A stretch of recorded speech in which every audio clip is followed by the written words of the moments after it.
The enemy will use whoever he can use in order to get to you. At this point, let's just go ahead and expose all those. Let's expose them.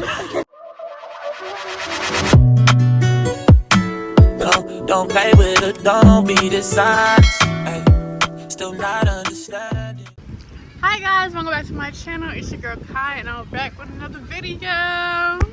Hey. Okay, so welcome back to my channel. It's your girl Kai and we're back with another podcast. This is episode 2. Get into it. Who are we?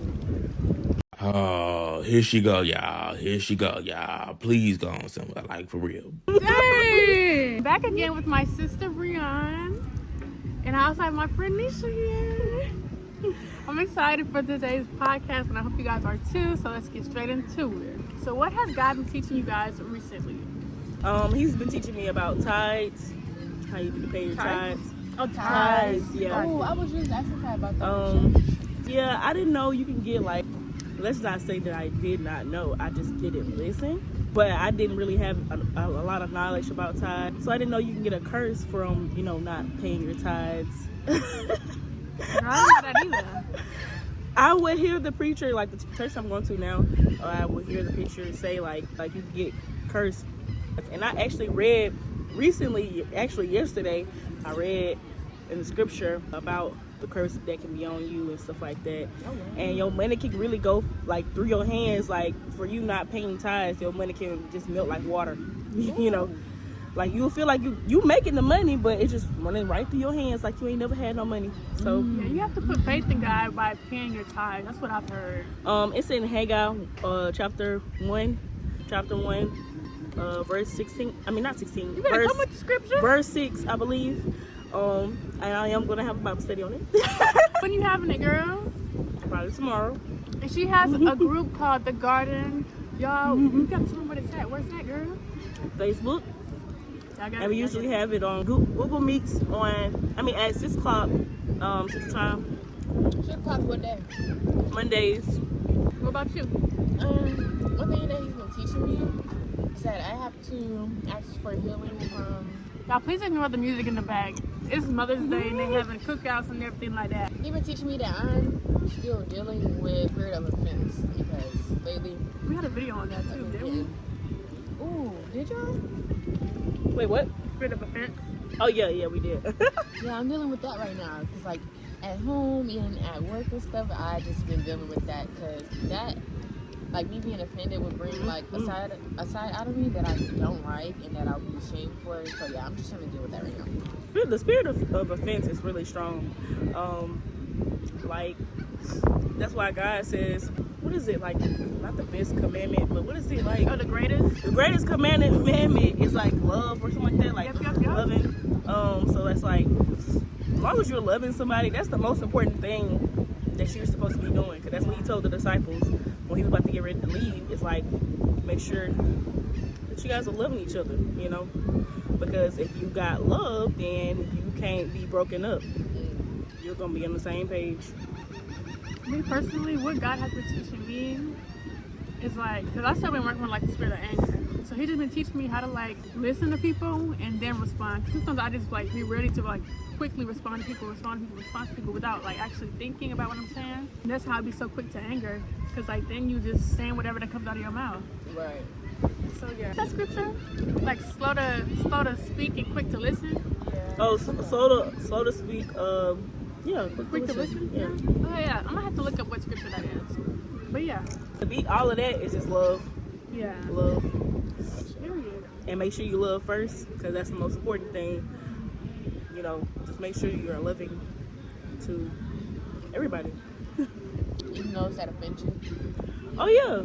I'm not saying that you're not gonna be mad. Like it says, be angry but sin not. So, you know, at the end of the day, you still gotta love them. Like you have to look at them. This is how I overcome like offense. Because I've been trying to master offense and I've been doing good. Not to say that I don't get mad, but I don't put my energy into it. What was I gonna say? I was gonna say that I had it on the tip of my tongue. Oh no, it's okay. Dang. So this is how you master offense. It's not dang it. What the You gotta teach. God, this is really good. Okay, so what you said. So just looking at the person as God's child, don't look at it from the standpoint of, you know, this person that hurt me, because that's really what gets you angry, is because of what that person did. You keep replaying it in your mind. But look at them as God's child, like they're blinded, they can't really see what they're doing to themselves and you. So you need to be praying for them, honestly, because that's what happened to me. I was praying for that person, you know, a lot. You just take it to prayer. The more, like you said, the more you talk about it, you need to be praying about it. So that's what I was doing, and it actually, like, you know, it brought that person back around, you know, and they ended up apologizing.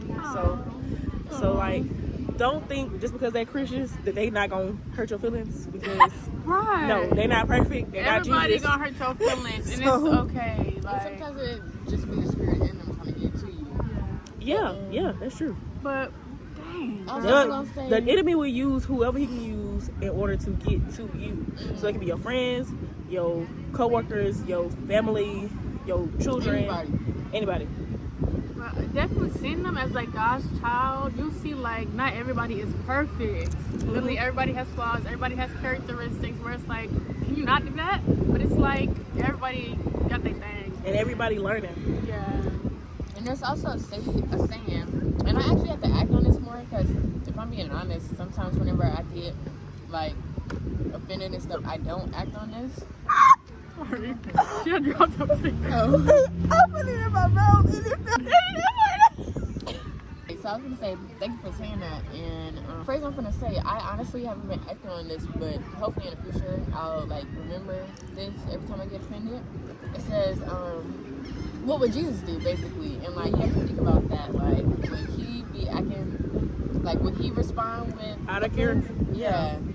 Like, how would he respond? That's another thing. How do y'all, sorry, but how do y'all feel about like just cutting people off? Like, oh, you did this, I'm cutting you off. I feel like that's not like very Jesus-like. Is it not?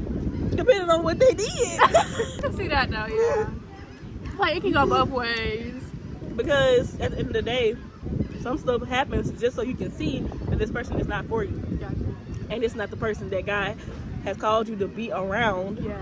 And if you know that you can't really deal with this person, you're going to have to cut them off, because you're going to constantly be, you know, hurting yourself trying to be around that person when you can't get along with that person. Yeah. And you see that you know, y'all not getting along. I feel like it's okay if you like at least try to let them know that like, What you hey, I doing need wrong? space from you right now. Yeah. And stuff like that, because if somebody did that to you, how would you feel? Right. Well, I used to feel like that, but Oh. I'm going to go ahead and tell you, my friend was telling me, like, you don't always have to give a person an explanation, because you don't owe anybody anything, you know? Wake that up. Because most people, when you tell them, hey, I need some space, like, besides, like, if it's your boyfriend or something, they will try to talk you out of it. Talk you out of, hey, Yeah, you know, they do. they talk you out of it. There's no such thing as closure.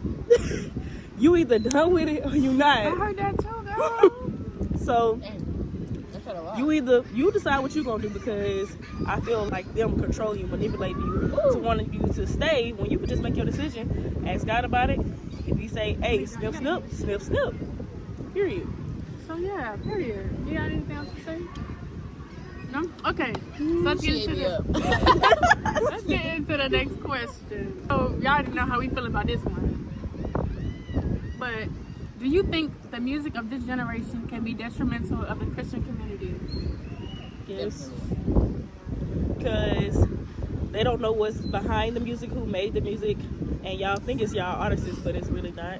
If you see how they carry themselves and what they believe in, then you can see what happened with, like, I literally had just saw this TikTok. What's that dude's name that go with JT? Y'all seen Yeah. that concert he had? And he Yes. was like, oh, y'all going to hell. Yes, that's literally what I just had watched. Like, bruh. So, like, the lady was talking about it. Like, literally, it's all an agenda for their music. There's all of agenda. It's a setup. Yeah. You got witches, you know, as your artists. And I really do feel like demons can really possess them to make the music. And really, Especially when they like smoking and doing all this other stuff. to me, I can't really like I don't want to be like hypocritical because I'm trying to just listening to just straight Christian music, you know, straight you know, Christian R&B, Christian whatever. But now I'm getting into like, okay, well, some music is not always bad, you know. You just gotta listen to the lyrics. You listen to the lyrics, you'll be like, okay, and then ask God about it. Ask God to show you what's behind this music, because honestly, you might think it's a good song, but you don't know what this lady is really singing about. What spirit she was in when she made it. Because, like, old dude, did y'all listen to that song about when he say, "Do you ever think so much?" or something like that? Do you ever think so far ahead? Yeah. Was that Frank Ocean? But then he came out and he was actually singing about a guy because he came out to be gay. And So, like, you never know.